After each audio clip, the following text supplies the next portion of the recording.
السلام عليكم ورحمة الله وبركاته. أولادي بناتي وأولادي طلاب وطالبات الصف الثاني الثانوي، أهلا بيكم. عاملين إيه يا أولاد؟ وحشتوني من الفيديو اللي فات.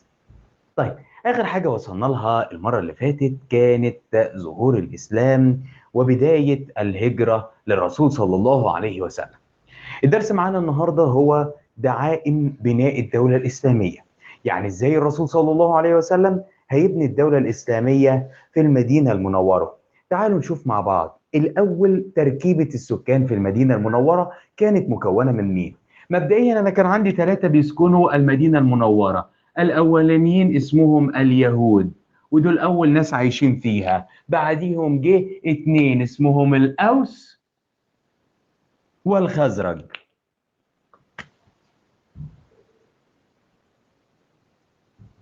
طب دول جم منين يا مستر؟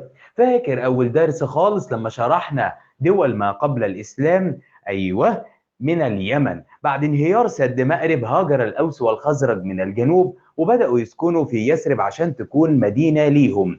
في بداية الأمر ما اختلطوش خالص باليهود، ودول عاشوا لوحدهم ودول عاشوا لوحدهم. لكن مكانة الأوس والخزرج بدأت ترتفع. خد بالك إن اليهود شغالين في الربا، وشغالين في السلف، وشغالين في اي حاجه حرام بيرشق فيها. فمش مصلحته ان اي حد يبقى غني.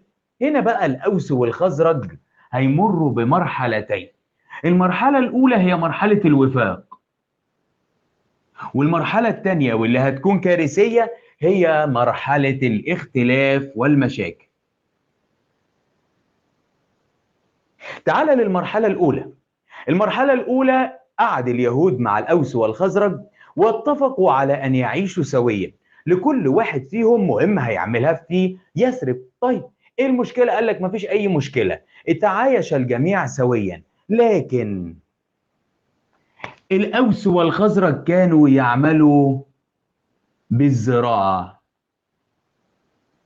وهنا بدأت مكانتهم الاقتصادية ترتفع.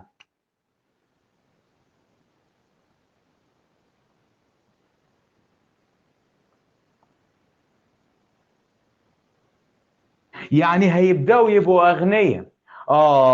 طب ده مش في مصلحة مين؟ في مصلحة اليهود. وهنا هيبدأ اليهود يفكروا، أنا عايز أخليهم يرجعوا يستلفوا مني أو يشتغلوا عندي بالربا.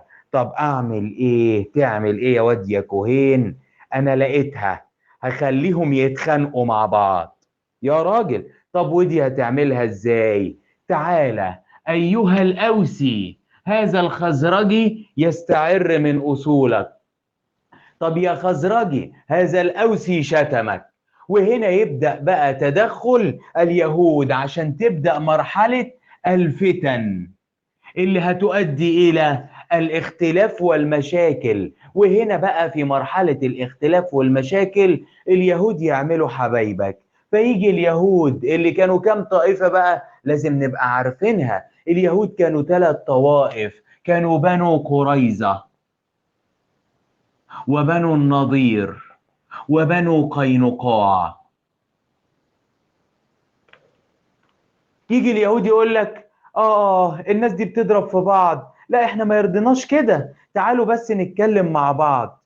هنا يجي بنو قريظة وبنو النضير يقول لك لقد تحالفنا مع الأوس عشان احنا شايفين انها مستضعفة وغلبانة. هنا تيجي بنو قينقاع وتقول لك ليه؟ ده الخزرج هي اللي مستضعفة وتعبانة. يبقى هنا اليهود ادعوا، يعني مش حقيقي، ادعوا محبتهم لقبائل الأوس والخزرج لدرجة إن هم عملوا تحالفات معاهم. يا مستر، تحالفات معاهم معنى كده إن هم ممكن يخلوهم يصالحوا بعض؟ قال لك لا، ده بيتحالفوا معاهم عشان يقوموا المشاكل ما بينهم وما بين بعض. ويبدأ الأوس والخزرج في عراق لن ينتهي، وأشد يوم هيحصل ما بينهم هيكون اسمه يوم بعاث. ويوم بعث ده كان القبيلتين أن يفتكا ببعضهما البعض، كانوا هيتدمروا تماما. طب المرحلة الأولى عرفنا كانت مرحلة وفاق. إيه اللي حصل؟ كانوا شغالين في الزراعة، يعني بعيد عن اليهود، ارتفعت مكانتهم الاقتصادية. ده ما عجبش اليهود اللي بدأوا يعملوا فتن وتحالفوا مع الأوس والخزرج. الأوس تحالف معها قريظة وبنو النضير، الخزرج تحالف معها قينقاع، عشان ندخل في مرحلة الخلاف. تعال بقى نشوف مرحلة الخلاف اللي حصل فيها. ناس بتتحارب، هتهتم بالزراعة؟ لا، يبقى تبدأ تنهار الأوضاع الاقتصادية للاتنين، للأوس والخزرج. ادي اول هام. طب تاني هام، مش كان في اراضي بيزرعوها؟ هيفضلوا يزرعوها برضو؟ لا، الاراضي دي هتبور، يبقى هجرة وترك الاراضي الزراعية. تركوا الاراضي والاوضاع الاقتصادية بتاعتهم بتنهار، يبقى مين اللي هيبدأ يسيطر عليهم وياخد منهم فلوس؟ ايوه، الله ينور عليك، اليهود. سيطرة اليهود على الاثنين، على الأوس والخزرج. وكل ما المشاكل تبدأ تهدى ما بينهم، يجي واحد من اليهود يقول لك الحق، تعالى فلان من الأوس بيشتمك، ده خزرج ده الخزرج بيشتمكوا، وتتجدد ما بينهم الاشتباكات. هتفضل الاشتباكات يا ولاد موجودة لحد امتى؟ لحد وصول الرسول صلى الله عليه وسلم، اللي هيبدأ يرسي دعائم الدولة الإسلامية. قبل ما ندخل في دعائم الدولة الإسلامية، تعالى كده مع بعض. كان عندي كام واحد عايش في يثرب قبل دخول الرسول صلى الله عليه وسلم؟ الله ينور عليك، 3. أول واحد كان اليهود، لما سد مأرب انهار اضطروا إن هم أما تشوف حتة، خليك زي ما أنت في المونتاج بقى. إيه؟ 3، ما أنا بقول لك اختار أول 3. ماشي. عملت أول 3 مقالي؟ طيب خلاص زي الفل. يبقى أول ناس كانت عايشة كانت اليهود. بعد كده انهار سد مأرب، فاضطر المجموعات اللي هناك إن هي تهاجر. هيهاجر مين؟ الأوس والخزرج عشان يعيشوا معاهم.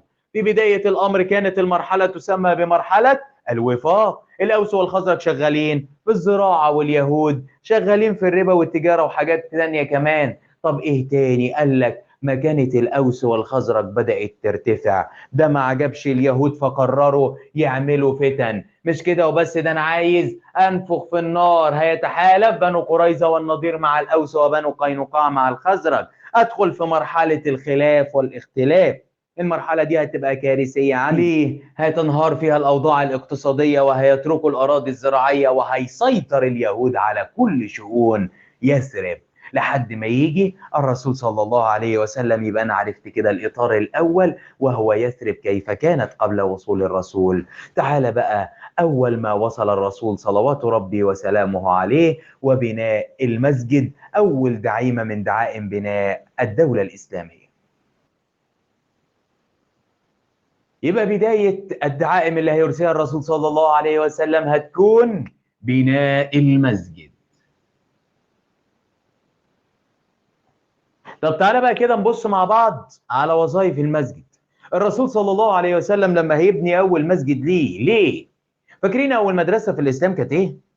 أيوة، دار الأرقم ابن أبي الأرقم، صح، اللي كانت في المرحلة السرية، اللي طلعت لي 60 في المرحلة السرية من الذين آمنوا بالرسول صلى الله عليه وسلم. يبقى دي كده أول مدرسة.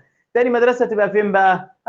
هيبنيها الرسول. يبقى أول وظيفة للمسجد وهي وظيفة دينية. ليه؟ لتعليم الأفراد أصول الدين والصلاة. تاني وظيفة، الناس اللي هجرت مع الرسول صلى الله عليه وسلم هل ليهم مكان يعيشوا فيه؟ قال لك معظمهم كان لا. يبقى لازم يكون ليهم مكان عقبال ما يلاقوا مكان تاني، أو حتى يبنوا بيوت. الأماكن دي هتكون فين؟ أو المكان اللي هيباتوا فيه فين؟ هو صحيح يبقى ليه وظيفة اجتماعية. وإيه هي الوظيفة الاجتماعية للمسجد؟ أن يكون مأوى للمهاجرين.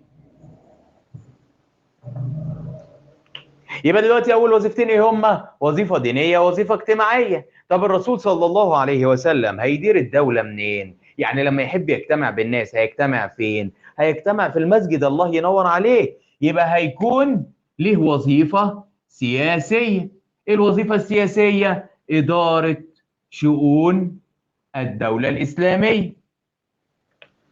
بس كده يا راجل؟ بعد نزول سورة التوبة على الرسول صلى الله عليه وسلم وأن أتى الإذن للرسول بالقتال، الرسول هيبدأ ينظم أمور الجيش وهيبدأ ينظم الأمور العسكرية. هينظمها فين؟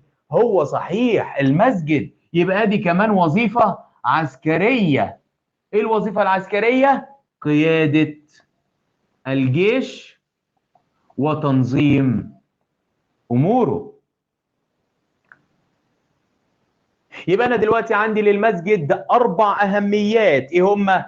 دينية واجتماعية سياسية وعسكرية. إيه هي الدينية؟ تعليم الأفراد أصول الدين والصلاة. إيه هي الاجتماعية؟ أن يكون مأوى للمهاجرين. سياسية إدارة شؤون الدولة. عسكرية قيادة الجيش. طب يا مستر، هو كده ناقص حاجة في الدولة. الدولة ليها أركان سياسية، أول حاجة بنقولها سياسية اقتصادية. فين الاقتصادية يا مستر؟ هيناقشها في الجامع؟ أقول لك لا. الرسول صلى الله عليه وسلم كان فاهم اليهود قوي، وطبعا اليهود ما ينفعش يخشوا المسجد. فأول وأهم حاجة لو الرسول اتكلم كلمة اقتصادية عن تحديد أسعار في السوق، عن مرتبات، عن أي حاجة ليها علاقة بالفلوس، اليهود ممكن يعلنوا الحرب على الإسلام. فهنا أول حاجة الرسول صلى الله عليه وسلم عشان يرضيهم منع عن المسجد الوظيفة الاقتصادية.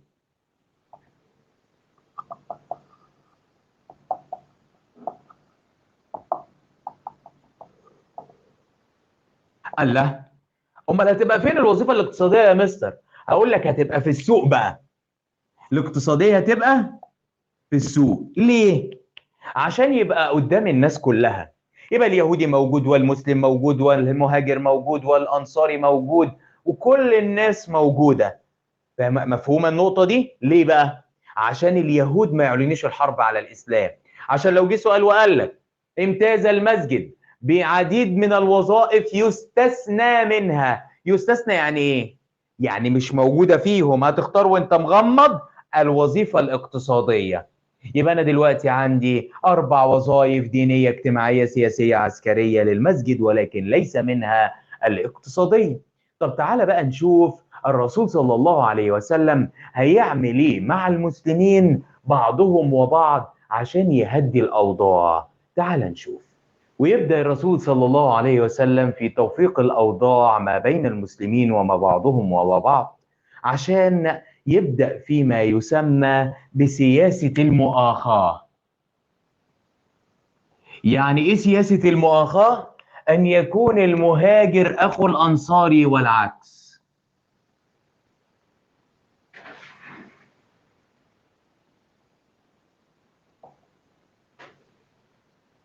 طب معلش يعني يا مستر، يعني ده الأسباب إيه؟ طب ليه يعني بيخلي الاتنين إخوات؟ هو مش الاتنين هيبقوا مسلمين؟ خلاص يبقى هيعيشوا مع بعض وخلاص، مش هيبقى في مشاكل، ده مسلم وده مسلم.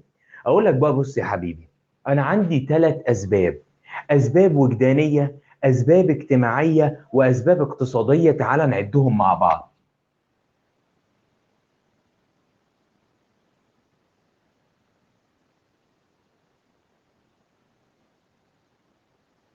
بص يا سيدي، أسباب وجدانية. حضرتك دلوقتي حاسس بإنك محتاج لوطن. أنت النهاردة عايش مع بابا وماما، فجأة أنت بقيت عايش في الشارع. حرفيا أنت أقل كلمة هتقولها يا ريت أرجع تاني. حتى لو أنت على الطريق الصواب، أنت هنا عندك كارثة إن أنت تشعر بالحنين. إيه هو الحنين؟ إن أنت لازم ترجع تاني، أو إن أنت عايز ترجع تاني، مش لازم، إن أنت عايز ترجع تاني لهذا الوطن أو لهذا الحنين. طب هو ده صح؟ هو ده ينفع؟ الرسول صلى الله عليه وسلم حاول إن هو يقلل من وحشة الغربة على المهاجرين. دي أول حاجة. تاني حاجة اجتماعية. ما تنساش إن المهاجرين دول ليهم أب لسه ما أسلمش، ليهم أخ لسه ما أسلمش، أو حتى زوج لسه ما أسلمش، أو زوجة ما أسلمتش. يبقى هنا أنا لازم أعمل لهم أسرة تانية موجودة فين؟ تبقى موجودة بقى في المدينة. يبقى هعمل لهم ايه؟ هعمل لهم أسرة تانية تكون موجودة في المدينة عشان تخفف عليهم. يبقى أول أسباب كانت أسباب وجدانية، إن أنا أقلل من وحشتهم أو أقلل من بعدهم عن العرب. طيب. يبقى أول أسباب هي الأسباب الوجدانية، أن يقلل من وحشة الغربة لديهم. التانية هي اجتماعية، عايز يعمل لهم عيلة تكون بديلة عن العيلة اللي سابوها في مكة. آخرها وهي الأوضاع الاقتصادية. مالها الاقتصادية يا مستر؟ أقول لك المهاجرين ما يعرفوش في حياتهم حاجة غير التجارة، اشتغلوا في رحلتي الشتاء والصيف، اشتغلوا في رحلات تجارية، حتى القوافل اللي معدية عليهم بيتاجروا معاها. ما يعرفوش حاجة في الزراعة، بينما الأنصار من الأوس والخزرج ما يعرفوش غير الزراعة. فأنت هنا بتدخل مجتمعين أغراب تماما عن بعض وبتلزقهم في بعض. أنت هنا لازم تعمل تقارب اقتصادي ما بينهم. يبقى هنا قال لك التقارب الاقتصادي كان بسبب إيه؟ المهاجرين يعملون بالتجارة، والأنصار شغالين في الزراعة. يبقى هنا أنا لازم أوفق الأوضاع ما بينهم وما بين بعض، ودي اللي هنجيلها قدام شوية في البناء الاقتصادي لما الرسول صلى الله عليه وسلم هيعمل لهم سوق المناخة. يبقى أنا دلوقتي عندي 3 أسباب مهمة محتاج أعمل مؤاخاة ما بين المهاجرين والأنصار ليها. إيه هما؟ وجدانية، اجتماعية، واقتصادية.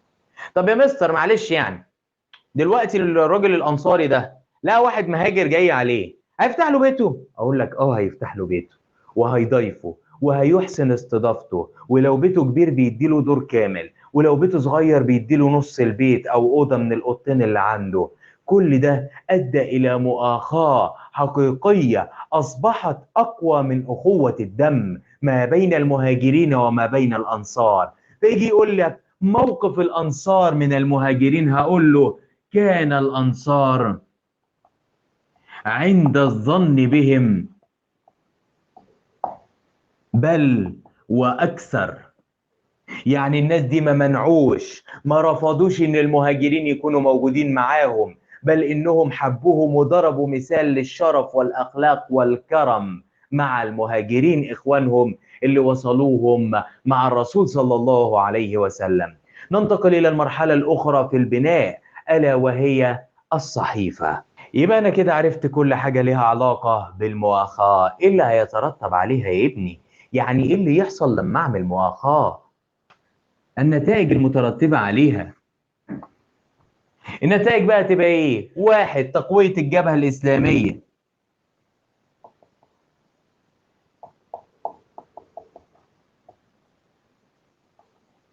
2. توحيد صفوف المسلمين. 3. الرسول صلى الله عليه وسلم هيبقى فيه ما بين المسلمين أو ما بين المهاجرين والأنصار ما يسمى بالمواساة. مواساة بين المهاجرين والأنصار. والرسول صلى الله عليه وسلم بقى يعمل لهم أجمل حاجة وأول دستور في الإسلام، وهو دستور المدينة اللي هيسمى صحيفة المدينة. إيه هي صحيفة المدينة؟ تعال نشوف مع بعض. قاعدة عند المسلمين جميعا وانطلقوا بها. لما ننتقل إلى الهدي النبوي نجد أنه في وثيقة في منتهى الأهمية عرفت بوثيقة المدينة المنورة. ووثيقة المدينة هي صحيفة كتبت بأمر المصطفى صلى الله عليه وآله وصحبه وسلم، اشتملت على 52 بند من البنود، منها تقريبا 29 بند يتعلق بالمسلمين في المدينة المنورة، وبقية بنود الوثيقة تتعلق باليهود وغير المسلمين القاطنين في المدينة. وأنه يقول فيها: وليهود بني عوف ما للمسلمين ولهم ما عليهم. ثم يذكر بقية طوائف وشرائح اليهود المذكورة في المدينة، وأن لهم ما ليهود بني عوف، وأنهم جميعا يدفعون عن أرض المدينة من حاربها، وأنهم جميعا يدفعون من حارب بنود هذه الوثيقة أو أراد أن يعتدي على العقد الاجتماعي الذي ينظم أنه اليهودي له الحق أن يختار لنفسه في المعتقد ما يختار، ولا يعتدى عليه ولا يكره على شيء، بل ننسق العلاقة بيننا وبينه على التعايش المشترك الذي نتكفل فيه بخدمة وحماية البلد الذي نعيش فيه. نعم. لما مشينا مع هذا العقل وصلنا إلى سنة 1920. 1920 وقف الإمام الكبير الشيخ محمد بخيت المطيعي مفتي الديار المصرية، وكان هذا الإمام آية كبرى في العلم.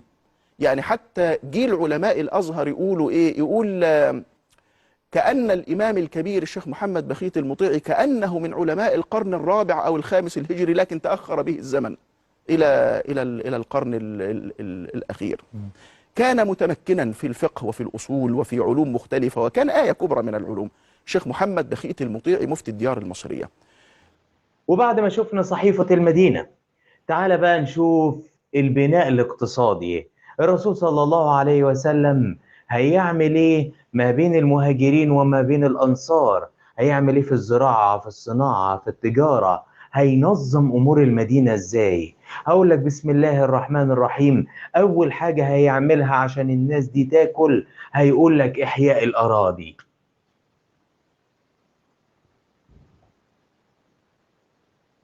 يعني ايه احياء الاراضي يا مستر؟ هقول لك هيبقى عندي اراضي اسمها اراضي موات، اراضي ميته من ايام خلافات الاوس والخزرج، مش معروف لها صاحب. هتعمل معاها ايه؟ قال لك لو زرعت الارض دي تقدر تاخدها. تقدر تاخدها؟ طب مين اول ناس هتعمل كده؟ الزبير بن العوام وبلال بن الحارث. يبقى الرسول صلى الله عليه وسلم هيقطعهم اراضي هتسمى بالاراضي الموات. يعني ايه موات؟ يعني اراضي ميته. طب مين تاني؟ معلش عشان الاسماء دي مهمه. الزبير رضي الله عنه وبلال بن الحارث. مش كده وبس. طب حياة الأرض فين المية؟ أقول لك الرسول صلى الله عليه وسلم نظم شؤون الري. يعني بدأ إن هو ينظم أمور المياه الداخلة والخارجة. كان في مياه بتنزل من مخرات سيول وفي أودية زي وادي بطحان ووادي قناة ووادي قناة. الرسول صلى الله عليه وسلم بدأ ينظم الأمور المياه فيهم. فأنا أحييت الأرض ونظمت لها أمور الري. حلو، هزرع وهاكل. طب الفلوس أجيبها منين؟ هنا الرسول صلى الله عليه وسلم كان لزاما عليه أن ينظم الأمور التجارية ما بين المهاجرين والأنصار. فهيبدأ يعمل سوق جديد. السوق ده هيبقى ليه اسمين: سوق المدينة وهو سوق المناخة. ايه اللي هيحصل فيه؟ هيبدأ يوفق ما بين امور الزراعة وما بين امور التجارة عشان تبدأ تتحسن اوضاع المهاجرين واوضاع الانصار. بيفكرني بحاجة ده يا مستر؟ اي والله ينور عليك. لما الاوس والخزرج هاجروا للمدينة وبدأت مكانتهم تعلى، مين هيبدأ يحقد؟ اليهود. ما هم لسه قاعدين معايا، ما تحركوش. خد بالك بقى من النقطة دي عشان دي ليها درس لوحده اسمه الأخطار التي واجهت الدولة الإسلامية. يبقى أنا دلوقتي عرفت إيه؟ عرفت بداية الناس اللي كانت موجودة في شبه الجزيرة العربية كانوا كام واحد. عرفت وصول الرسول أول دعيمة وهي كانت المسجد. عرفت المؤاخاة وعرفت البناء الاقتصادي. تعال نخش في اللي بعده. تعال بقى نيجي لتأمين الدولة الإسلامية. هيأمن البلد إزاي؟ فاكر صحيفة المدينة اللي أنا لسه موريها لك؟ مش قال هندافع عنها سوا؟ بدأ يحس إن في ناس بتتهرب. هيكونوا اتنين، الدرس الجاي هتعرفهم، مش هقولهم لك دلوقتي. هيتهربوا من الدفاع عن الدولة الإسلامية. وهنا ربنا سبحانه وتعالى هيدي الإذن للرسول صلى الله عليه وسلم في سورة التوبة، الإذن بالقتال. ويبدأ الرسول صلى الله عليه وسلم ينظم أمور الجيش ويشرك كل من يستطيع الدفاع عن المدينة من المسلمين. يبقى كل من يستطيع القتال. بس كده؟ أقول لك لا والله يا حبيب أخوك، مش بس كده. ده هيبدأ ينظم أمور الجيش. يبقى تنظيم أمور الجيش بس كده يا مستر؟ لا لا لا لا، استنى عليا. الرسول صلى الله عليه وسلم كان ذكيا جدا، بدأ ينظم أمور ستسمى فيما بعد السرايا، والسرايا دي هي اللي هتفضل موجودة لحد الدولة الأموية. حطها معاك هنا عشان جايه لنا تاني. يبقى الرسول صلى الله عليه وسلم عمل نظام جديد اسمه السرايا، ومن بعدها هيطلع الرسول بنفسه في غزوات. يبقى هنا استطاع أن يؤمن المدينة بعد ما عمل صحيفة المدينة، ولكن الناس انسحبت، نزل الإذن بالقتال، فجمع كل من يستطيع القتال، نظم أمور الجيش، حط الخطط، بعت السرايا، وبكده تبقى تمت كل دعائم الدولة الإسلامية في عهد الرسول صلى الله عليه وسلم. المرة الجاية هنعرف مين اللي تآمر على الرسول، ومين اللي هيحارب الدولة الإسلامية. كل ده الحصة الجاية إن شاء الله. أستودعكم الله الذي لا تضيع ودائعه، بالتوفيق والنجاح إن شاء الله يا أولاد. نلتقي في الفيديو القادم.